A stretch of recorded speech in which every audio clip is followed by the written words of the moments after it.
MNS और Shiv Sena UBT ने तो ये तय कर लिया है कि बीएमसी चुनाव में दोनों ठाकरे भाई साथ मिलकर महायुति को चुनौती देंगे, लेकिन अभी तक महाविकास आघाड़ी में राज ठाकरे की एंट्री को लेकर मंथन का दौर ही चल रहा है। तालमेल को लेकर कांग्रेस का एक प्रतिनिधिमंडल भी आने वाला है। खबर यह भी है कि कांग्रेस राज ठाकरे को लेकर पूरी तरह से सहज ही नहीं हो पा रही है।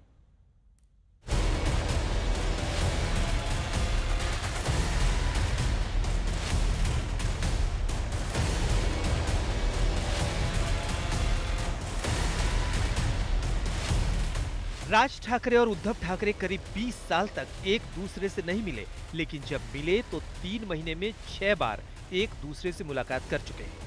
क्योंकि मराठी अस्मिता की राजनीति करने वाली एमएनएस और शिवसेना यूबीटी बीएमसी चुनाव में एक साथ आकर महायुति की मुश्किलें बढ़ाने का दावा कर रही है। लेकिन अभी तक ये तय नहीं हो पा रहा है कि महाविकास आघाड़ी में शिवसेना यूबीटी, कांग्रेस और एनसीपी शरद गुट के साथ एमएनएस को एंट्री मिलेगी या नहीं। शिवसेना यूबीटी कह रही है कि कांग्रेस का आलाकमान ही गठबंधन पर फैसला लेगा। संजय राउत ने कहा कि राज ठाकरे भी चाहते हैं कि कांग्रेस आघाडी में शामिल रहे।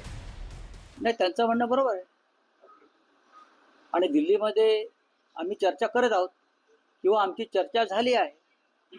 काल सुद्धा माझं सरचिटणीस वेणुगोपाल यांच्याशी काही विषयावर चर्चा झालेली आहे। मी राहुलजींशी पण चर्चा करीन, आम्ही उद्धवजी खरगे साहेबांशी चर्चा करतील। प्रश्न तो नाहीये, उद्याचं जे शिष्टमंडळ आहे ते सर्व पक्षीय शिष्टमंडळ आणि अराजकीय शिष्टमंडळ आहे, हे हर्षवर्धन सकपाळ्याने समजून घेतलं पाहिजे। हा विषय एका पक्षाचा नाही। मतदारयादीतले घोटाळे, ईव्हीएमचे घोटाळे, निवडणूक यंत्रणेतला भ्रष्टाचार, भारतीय जनता पक्षाची यंत्रणेवरची दडपशाही, याच्यावर एकत्रित आवाज उठवणं गरजेचं आहे। म्हणून तर राहुल गांधी यांनी सगळ्यांची मदत घेतली या विषयात। एकट्याचं कामच नाहीये।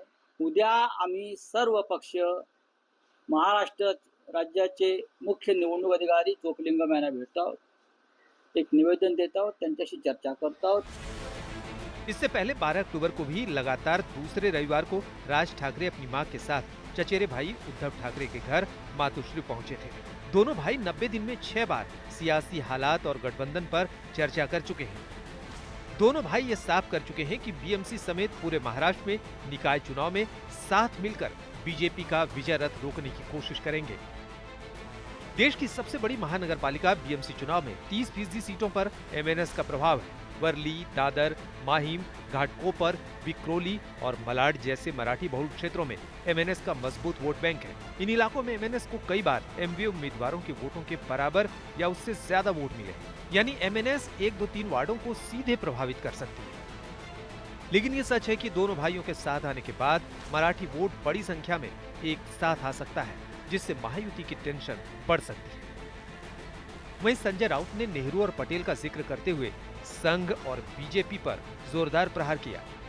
देखिए, ये जो भूमिका है आरएसएस में बंदे जाने की, वो सरदार पटेल की भूमिका है और सरदार पटेल का सबसे बड़ा स्टैच्यू नरेंद्र मोदी जी ने गुजरात में बनाया है। उनके आदर्श हमारे भी, ये सरदार पटेल जी की भूमिका है जो आदर्श नरेंद्र मोदी जी के हैं कि आरएसएस पर बंदी आनी चाहिए। अगर सरदार पटेल प्रधानमंत्री बनते तो मैंने ऑन रिकॉर्ड पार्लियामेंट में कहा, अगर सरदार पटेल जो बार बार बोलते हैं ना, नेहरू नहीं सरदार पटेल प्रधानमंत्री बनने चाहिए थे, अगर सरदार पटेल प्रधानमंत्री बनते तो ये राष्ट्रीय स्वयंसेवक संघ और भारतीय जनता पार्टी का जन्म भी नहीं होता और ना उनकी पैदाइश वहीं रुक जाती। फिलहाल बीएमसी चुनाव तक सियासी दलों में जुबानी जंग थमती नहीं दिख रही। ठाणे से विक्रांत चौहान के साथ आज तक ब्यूरो।